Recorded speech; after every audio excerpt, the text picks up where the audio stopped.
हर शहर, हर गली, हर चेहरे के पीछे छिपी होती है एक कहानी। कुछ कहानियां इंसाफ तक पहुंचती है और कुछ हमेशा के लिए रहस्य बन जाती है। नमस्कार, मैं सिद्धार्थ कुंवर आपका बहुत बहुत स्वागत करता हूं अपने शो क्राइम रूम में।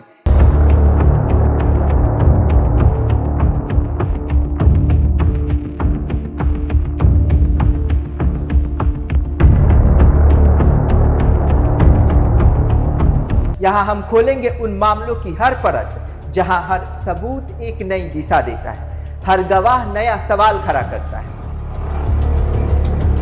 एक शख्स जिसने बदले की आग में 6 लोगों की जिंदगियां खत्म कर दी, लेकिन इस कहानी का सबसे डरावना पहलू यह है कि आरोपी ने यह सब उस वक्त किया जब वह जेल से जमानत पर बाहर आया था। यह सिर्फ एक हत्याकांड नहीं, यह सवाल है कि आखिर किसी इंसान के अंदर इतनी नफरत और हिंसा कैसे पैदा हो जाती है। कहानी शुरू होती है तेलंगाना के रंगारेड्डी जिले के शबादा मंडल से। राजकुमार नाम के एक व्यक्ति पर एक नाबालिग लड़की से दुष्कर्म का आरोप लगा था। पीड़ित परिवार के शिकायत के बाद पुलिस ने उसके खिलाफ पॉस्को एक्ट के तहत मामला दर्ज किया और उसे जेल भेज दिया। लेकिन पुलिस के मुताबिक जेल से बाहर आने के बाद राजकुमार के मन में पश्चाताप नहीं बल्कि बदले की भावना थी। कुछ दिन पहले उसे अदालत से जमानत मिली और इसके बाद जो हुआ उसने हर किसी को दहला दिया है। रात के अंधेरे में राजकुमार सबसे पहले उसी घर पहुंचा जहां उस नाबालिग लड़की का परिवार रहता था। आरोप है कि उसने धारदार हथियार से हमला कर दिया। इस हमले में नाबालिग पीड़िता, उसकी मां और बुजुर्ग नानी की मौत हो गई। लेकिन राजकुमार यही नहीं रुका। इसके बाद वह अपने घर पहुंचा जहां उसकी पत्नी और 2 मासूम बच्चे थे। जिस व्यक्ति को परिवार का सहारा होना चाहिए था वही उनके लिए मौत बनकर पहुंचा। आरोप है कि उसने अपनी पत्नी और दोनों बच्चों की भी हत्या कर दी। कुछ ही घंटों में 2 परिवार उजड़ चुके थे, 6 जिंदगियां खत्म हो चुकी थी। घटना के बाद राजकुमार ने अपने पिता को फोन किया और कथित तौर पे कहा कि उसने दोनों परिवारों को खत्म कर दिया है और अब वह खुद भी आत्महत्या करने जा रहा है। इसके बाद उसने फोन बंद कर दिया और फरार हो गया।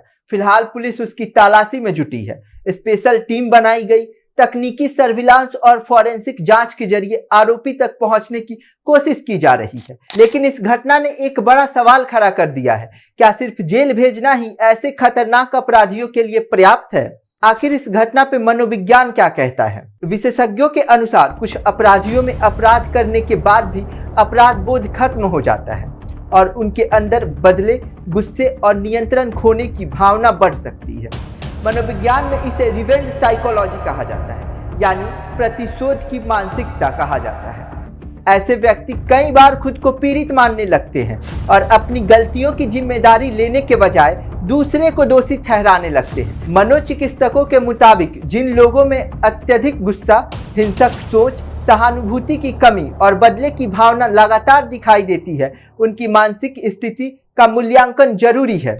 हालांकि हर मानसिक समस्या वाला व्यक्ति अपराधी नहीं होता, लेकिन जिन लोगों में हिंसक प्रवृत्तियां और दूसरों को नुकसान पहुंचाने की सोच दिखाई देती है, उनके लिए समय रहते मनोवैज्ञानिक जांच और इलाज बेहद जरूरी है। क्योंकि कई बार अपराध होने के बाद सजा देना जरूरी होता है, लेकिन अपराध होने से पहले खतरे को पहचानना समाज की बड़ी जिम्मेदारी है। इस घटना ने पीड़ित सुरक्षा, जमानत प्रक्रिया और अपराधियों की मानसिक जांच को लेकर गंभीर सवाल खड़े कर दिए हैं। क्योंकि अगर किसी व्यक्ति के अंदर बदले की आग इतनी खतरनाक हो जाए कि वह 6 लोगों की जिंदगियां खत्म कर दे, तो सिर्फ कानून नहीं बल्कि मानसिक स्वास्थ्य व्यवस्था पे भी सोचने की जरूरत है। लेकिन अब सवाल यही है, क्या हम ऐसे खतरनाक संकेतों को पहले पहचान पाएंगे या फिर हर बार की तरह बड़ी हादसे के बाद ही जागेंगे? आज के लिए अपना ख्याल रखें, मिलते हैं अगले एपिसोड में।